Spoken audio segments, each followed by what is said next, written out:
There comes a moment when the noise around you fades. What remains is not peace, but shame.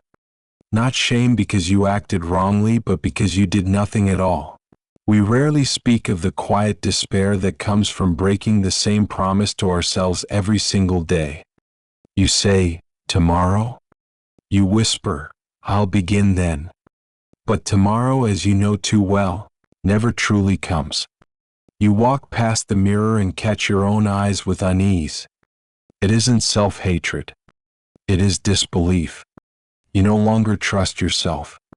You vow to change. You even feel a rush of conviction for a few hours. But by morning, that man who swore to rise has vanished, replaced by the same weary figure scrolling, hiding, waiting. Carl Jung once wrote, "People will do anything, no matter how absurd, to avoid facing their own soul." What if avoiding discipline is exactly that? Not mere procrastination, but a refusal to meet the self you might become. That is where this journey begins. Because what if I told you the version of you that is unfocused, scattered, and easily distracted is not your true self at all? It is only the self you have rehearsed. We are taught that discipline means effort. Push harder, grind longer, force yourself into rigid structures. But that is a lie. Discipline is not about effort. Discipline is identity. And until you stop identifying as someone who needs discipline, you will never embody it. This may sound strange, but stay with me. Once you understand this, the war you fight every morning will begin to make sense. Jung believed that most people never become who they truly are. Not because they lack effort, but because they remain strangers to their own potential. They chase change like it is an external prize. A new job, a new system, a new burst of motivation. But the truth is, you don't need more. You need less. Less distraction. Less escape. Less running from the one thing you fear most, responsibility. Not responsibility to your boss, your family, or even your peers. Responsibility to yourself. To who you are meant to become. This is where real discipline is found. Not in checklists, not in alarms set at dawn, but in devotion. Think back. When did you feel most alive? It was not during fleeting pleasure. It was not in moments of comfort. It was when you were aligned. When you kept your word to yourself. When you surprised yourself by doing what you once thought impossible. That feeling was not only pride. It was integrity. And as Jung would remind us, this is no accident. The psyche longs for unity. It yearns to integrate. The more divided you become, saying one thing but doing another, the louder your subconscious resists. You feel tension not because you are lazy, but because your mind refuses to endorse the fraud of who you pretend to be. This is the truth most people miss. Lack of discipline is not the disease. It is the symptom. The symptom of a split soul. One half of you makes plans. The other breaks them. One side seeks to build. The other longs to vanish. And each day that cycle deepens, carving the fracture further. You are not only wasting time. You are reinforcing the division within yourself. Jung warned us of this danger. What you resist persists. The parts of yourself you abandon do not disappear. They linger. They gather in the shadows, and they wait. Not only the fragile or wounded parts, but the disciplined, ambitious, powerful parts you exiled out of fear, fear of failure, or perhaps even fear of your own strength. Yes, strength. That is what terrifies you most. Because if you fully commit, if you embrace discipline, there will be no one left to blame. You can no longer hide behind potential. You will have to become proof. And that is frightening.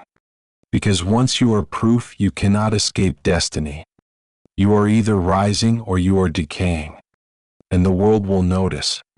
But here lies the deeper truth. You are already decaying. Every time you betray your own schedule. Every time you abandon your priorities. Every time you silence your inner vow with a snooze button or a scroll through empty distraction, you think you are tired from work. But the exhaustion is guilt.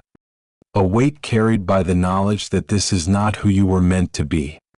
And I want you to hear this not just with your ears, but with your bones. Discipline is not something you add to your life. It is the immune system of the soul. It protects you from spiritual decay, from regret, from becoming a person who possesses everything except themselves. I will stop this chapter here. Because before we can rebuild discipline, we must uncover where the fracture began. Not in laziness, but in wounds left unhealed.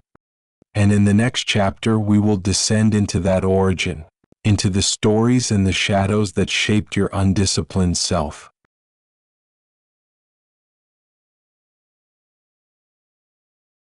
You did not become undisciplined by accident.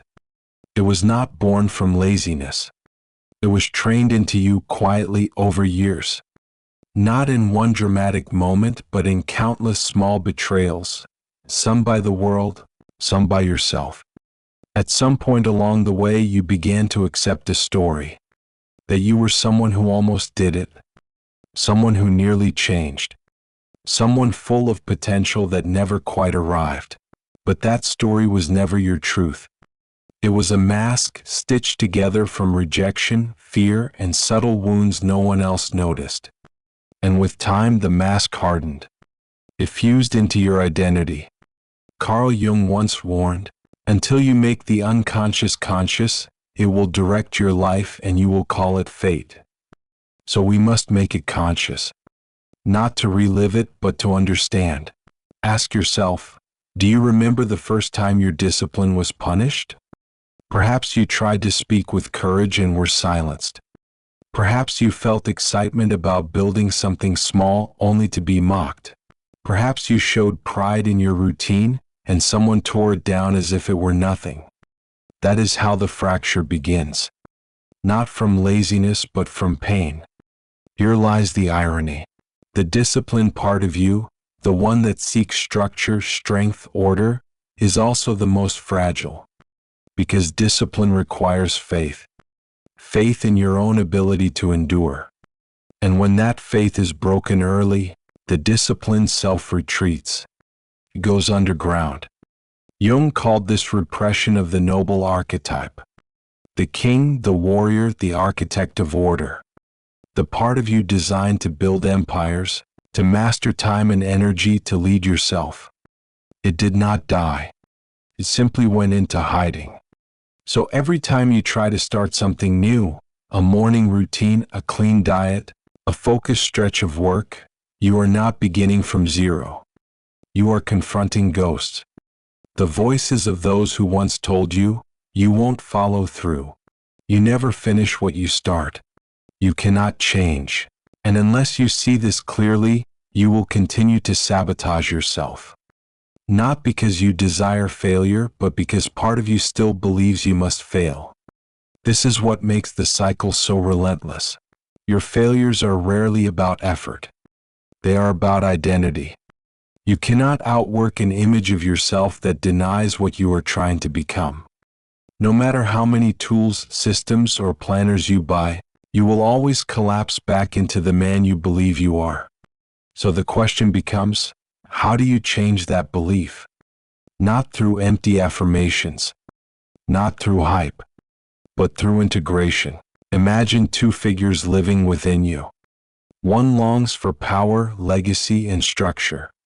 He is calm, steady, sovereign. He keeps his word even when no one is watching. The other craves ease, comfort, and escape. He avoids risk, hides from failure, and chooses warmth over challenge. They are not enemies. They are fragments of you. And as long as you reject one, you remain divided. You must stop trying to destroy the weaker self. You must reclaim him. Speak to him. Ask him gently, what are you protecting me from? Because that so-called lazy part of you is not trying to ruin your life. He is protecting you from pain. From the sting of disappointment. From the memory of being mocked, abandoned, or misunderstood.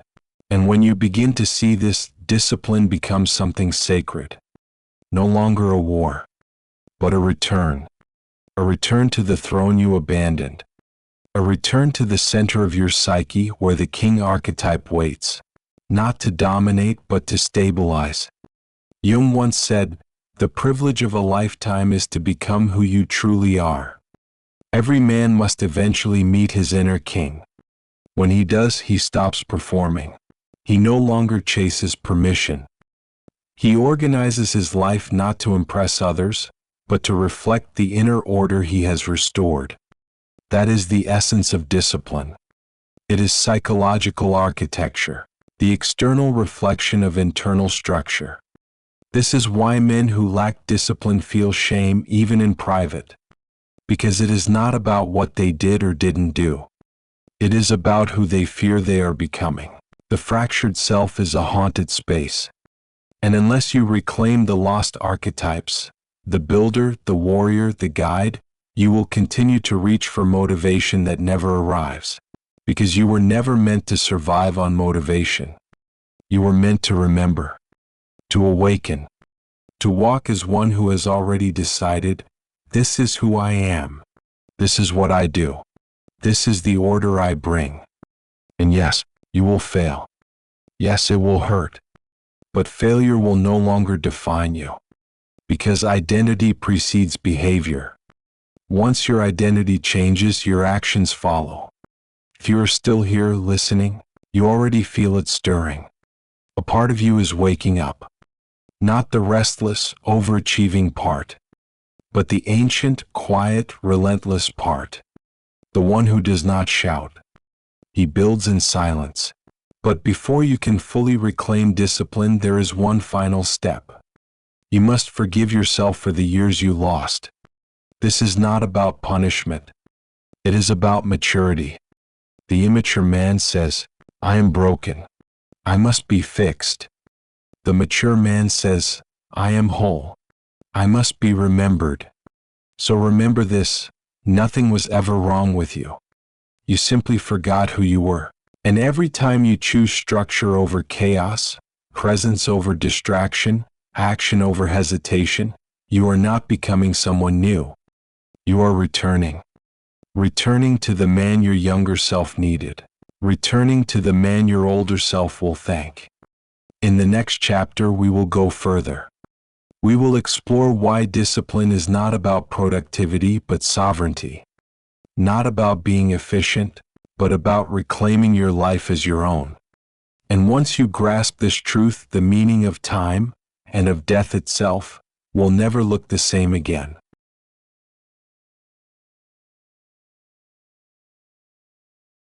Time does not simply pass. It accumulates. Every moment you delay your discipline is not just lost. It becomes part of the architecture of your life. Each hesitation lays another brick, not in the foundation of progress, but in the walls of regret. You do not only lose hours. You are shaped by the erosion of them. Carl Jung once wrote, "You are what you do, not what you say you'll do." That line should unsettle you. Not because it is cruel, but because it is true. Every action you take, or avoid, sculpts who you are becoming. You do not need to convince yourself of who you are. You are already proving it each day. Most people never notice when they drift. They simply wake one day, a decade later, realizing the man they have become is not the man they admire.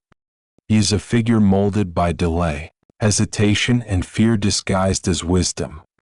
Understand this, you were not born lazy. You were trained to distrust your own strength. Over time, you dulled the sharp edge of your ambition, softening it so it would not unsettle those around you. You muted it so it would not even threaten yourself. Because real discipline carries weight. It changes the atmosphere of a room. It unsettles those who remain asleep. And that is why you began to hide. That is why you abandoned your vow. You chose belonging over awakening. But what if the loneliness of waking up was never punishment? What if solitude is a passage, a necessary test of strength? You must see something most men never realize until it is too late. Every time you betray your potential in exchange for comfort, you rehearse death. Not physical death, but the erosion of spirit. The quiet fading of fire. The resignation of a man who once carried hunger in his eyes but now only carries excuses. Jung believed that meaning is not found by chasing happiness. He believed it emerges in confrontation. When you face the dragon, chaos, pain, failure, and walk forward with open arms. Discipline is your sword in that confrontation. It does not erase fear. It grants you something stronger than fear, direction. Every person is disciplined. The only question is, to what? Some are disciplined in distraction. Others in addiction. Some in obeying the voices of doubt they inherited but never questioned. But few are disciplined in their becoming. If you want to be among them, you must accept this truth. Discipline is not a phase. It is not a short-term grind. It is a way of relating to time itself. Every time you choose what feels good now over what builds you later, you are sending a message to time. You are saying, I do not honor you. And time, like any sacred force, responds in kind. It turns against you. You feel late. You feel stuck. You feel as though everything is slipping away. Not because the world is cruel, but because you never honored what was already given. But once you realign, once you begin to live with reverence for time, your days shift. Not immediately on the outside, but within. You begin to feel carried by rhythm, by purpose, by the calm that arrives when your life ceases to be reaction and becomes ritual. At its highest form, discipline is not willpower. It is not sheer force. It is ritual. A sacred rhythm between you and the future you swore to create. You rise not because you must, but because you get to meet your vow again. You train not as punishment, but as remembrance. You eat with care not for vanity, but because your body is the temple of your resolve. Everything begins to align. Your choices echo your truth. And slowly, the man you once dreamed of becomes less of a vision and more of a reflection.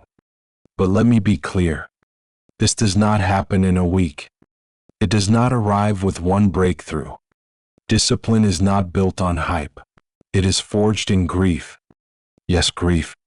Because to step fully into who you are meant to be, you must let the other version die. The one who broke his own word. The one who hid behind someday. The one who felt empty each night because he knew he had run again. He must be buried. Not with hatred, but with honor. Because he kept you alive. He carried you here. But his time has ended. And when you finally grieve that version of yourself, when you stop fighting him and thank him for his role, you release the energy you once used to pretend. With that energy you build. You build mornings that begin with clarity, not chaos. You build routines that root you even when motivation is gone. You build a schedule that does not imprison you but liberates you. Because order is not your enemy. It is your armor. And in a world drowning in noise and disorder, a man who embodies calm structure becomes invaluable. This is sovereignty. Discipline is not merely productivity. It is the reclamation of your crown. It is the quiet authority that comes when you no longer beg for permission but walk as one who knows his life is his own. This is the transformation waiting for you. And it begins now. Not next week. Not when you feel ready. No. In the next chapter we will go even deeper. We will explore what Jung called individuation, the uniting of your fragmented parts into wholeness. Because discipline is not simply about achievement. It is about integration. And only when you integrate can you walk not just with power, but with peace.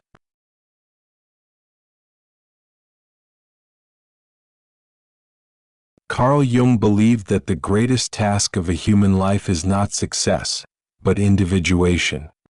Not wealth, not status, not applause. Individuation means becoming whole. It is the uniting of fragmented parts into one living truth. And discipline, at its deepest level, is the path toward that truth. Think of it this way. Each time you choose order over chaos, presence over distraction, action over hesitation, you are not becoming someone new. You are remembering. You are reassembling the pieces of yourself that were scattered by shame, fear, and doubt. Jung wrote, "Wholeness is not achieved by cutting off a portion of one's being, but by integration of the contraries." Discipline is not about killing the weaker parts of yourself. It is about leading them. The undisciplined self is not your enemy. It is a fragment that once carried pain. A version of you that believed safety meant hiding. That thought comfort was protection. That avoided intensity not out of laziness, but out of fear of being hurt again. When you fight this part, you stay divided. When you listen to it, you begin to heal. Integration means speaking to your shadow and saying, "I see you. I know why you're here. And I will not abandon you."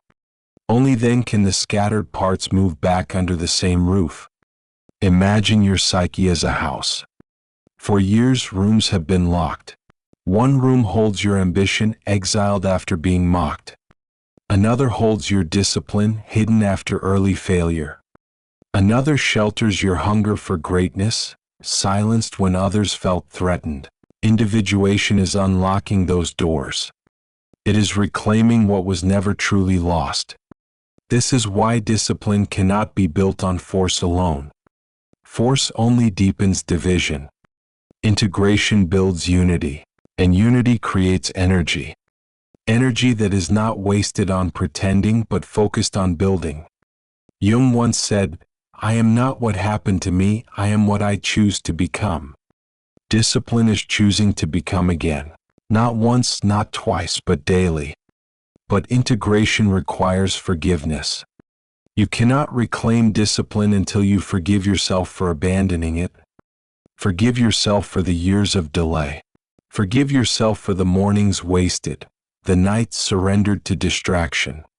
This is not weakness. It is maturity. The immature self says, "I must punish myself to change." The mature self says, "I must remember myself to change." This is why true discipline is quiet. It does not scream. It does not demand recognition. It moves silently, like a man who has finally remembered his purpose. Consider this. When you once felt most alive, it was not in pleasure. It was not in indulgence. It was in alignment. When your actions mirrored your word. When you surprised yourself by keeping a promise no one else could measure. That was wholeness. That was integrity.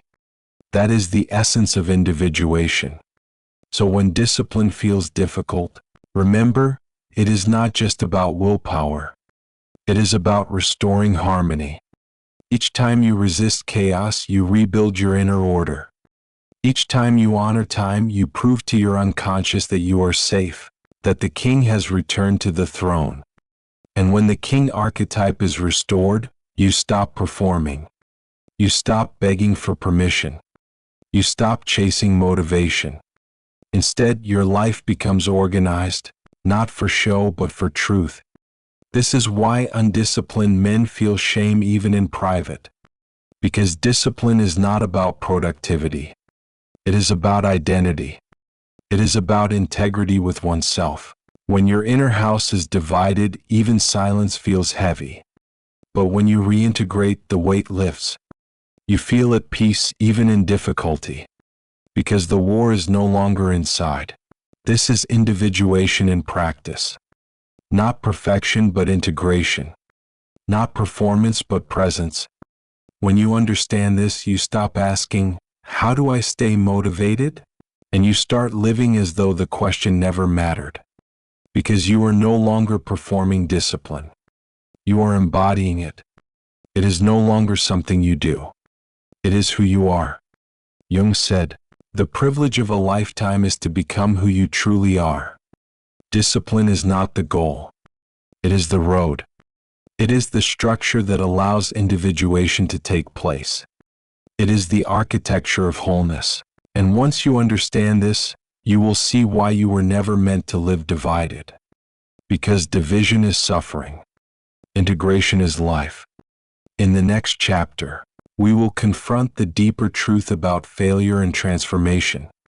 We will explore why discipline is not about denying death, but about learning how to die to your old self, so you may live fully as your true one.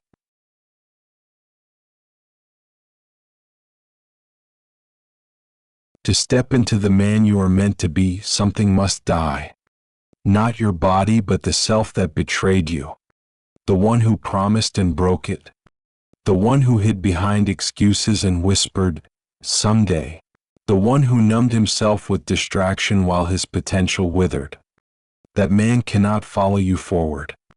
He must be laid to rest. But here is the paradox. You cannot kill him with hatred. You cannot destroy him with shame. He was not your enemy. He was your guardian. In his own way, he kept you alive. He softened your hunger so you would not intimidate others. He slowed your pace so you could stay among the crowd. He avoided risk to protect you from failure. He was doing the best he could. And now his time is over. Transformation requires grief. You must honor the man you once were. Mourn him. Thank him. And then let him go. Because until you grieve him, you will keep fighting him. And as long as you fight him, you cannot reclaim the energy you need to build. Carl Jung once said, "There is no coming to consciousness without pain." Pain is the initiation. It is the threshold between who you were and who you must become. Every morning you resist discipline, you are resisting this death. Every night you collapse into distraction, you are keeping the old self alive. But the longer you protect him, the more you betray the man waiting to be born. Failure is not your enemy. Failure is a mirror. It shows you where you still cling to the old story. It reveals the fractures you refuse to face. Every broken attempt is not proof of weakness. It is evidence of a divided self. And until you heal the division, you will repeat the cycle. But when you finally face it, when you allow the old self to die, failure loses its sting. It becomes part of your training. It becomes part of your initiation. You no longer say, "I failed, so I am weak." You begin to say, "I failed, so I am learning." And that shift changes everything. Jung warned us, what you resist not only persists but grows in size. The self you keep resisting only becomes louder. But the moment you embrace him, grieve him, and release him, he dissolves. His grip loosens. The energy bound up in pretending is freed. And with that energy you begin to build. You build mornings that begin with clarity, not chaos. You build routines that ground you even when you feel unmotivated. You build habits that are not cages but foundations. Because order is not a prison, it is your armor. It protects you from the noise outside and the chaos within. And the more unstable the world becomes, the more powerful a calm, structured man becomes. This is the deeper meaning of transformation. It is not about never failing again. It is about no longer being defined by failure. It is about walking as someone who has already died once and come back stronger. Someone who no longer hides from intensity, but carries it with peace. The truth is, discipline will hurt. It will demand sacrifice. It will strip away comfort and burn illusions. But what it gives in return is sovereignty, the authority to live a life that belongs to you.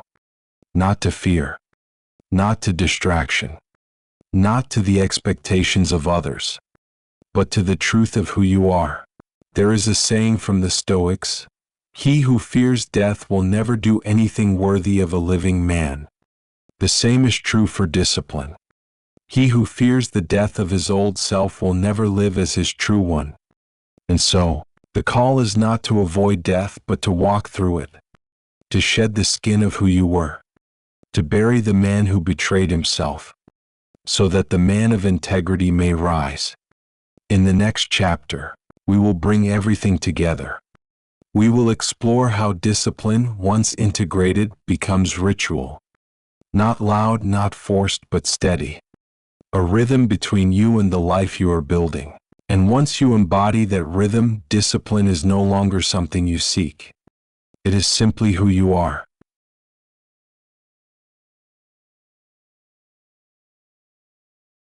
At the highest level, discipline is not willpower. It is not hype. It is not the adrenaline rush of motivation that fades by morning. It is ritual, a steady rhythm that connects you to the man you are becoming. You wake not because you must, but because you get to. Each morning is not a punishment, but a reunion, a chance to meet your vow again. You train not to punish yourself, but to remember yourself. You eat with care not out of vanity, but because your body is the temple of your resolve. You sit with your work not to impress, but to align. Everything begins to echo your truth. This is when discipline becomes identity. It ceases to be something you do. It becomes who you are. Jung wrote, "Wholeness is not about perfection, but about becoming real." Discipline in its purest form is reality. It is the external reflection of internal order. It is the quiet architecture of a unified soul. At this stage, you no longer ask, "How do I stay motivated?" Because motivation is irrelevant. You are no longer pretending discipline. You are embodying it. You move not out of pressure, but out of presence. Not out of fear, but out of devotion. The fractured self is gone. The shadow has been integrated. The king archetype has returned to the throne. This is why real discipline is quiet. It does not scream for recognition. It does not beg to be noticed. It walks silently, daily, like a man who has finally remembered his purpose. And in that silence, you discover peace. Not the shallow peace of comfort, but the deep peace of alignment. The calm that comes when your inner house is in order. Carl Jung once said, "Until you make the unconscious conscious, it will direct your life and you will call it fate." But when discipline becomes ritual, you no longer drift on fate. You steer. You guide. You live as though your days are not random but chosen, and each choice becomes part of the architecture of your sovereignty.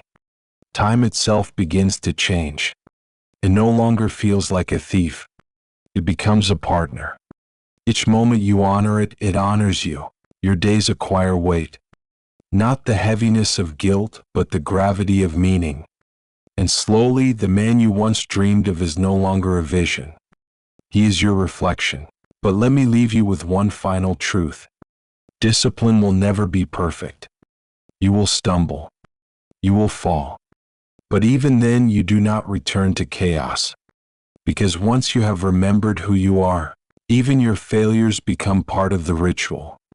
You rise again not out of shame, but out of loyalty. Loyalty to the self you have reclaimed. This is the transformation you have been waiting for. Not productivity, not efficiency, but sovereignty. The authority to live your life as a declaration, not a reaction. To walk not as a man rehearsing potential, but as a man embodying truth. So return to your vow. Not tomorrow. Not when you feel ready. No. Because this moment, this breath, this heartbeat is enough. You are already worthy of discipline. You only needed to be reminded. Jung believed the deepest task of life was individuation. Becoming whole, becoming real, becoming yourself. Discipline is the pathway. It is the sword you carry into chaos. It is the crown you wear in silence. It is the quiet rhythm that turns time into meaning and failure into strength. And when your inner house is in order, you will no longer feel powerful alone. You will feel at peace. Because peace is the true reward of discipline. The peace of a man who finally keeps his word to himself. The peace of one who no longer hides from his strength. the peace of one who walks daily, quietly, faithfully in truth.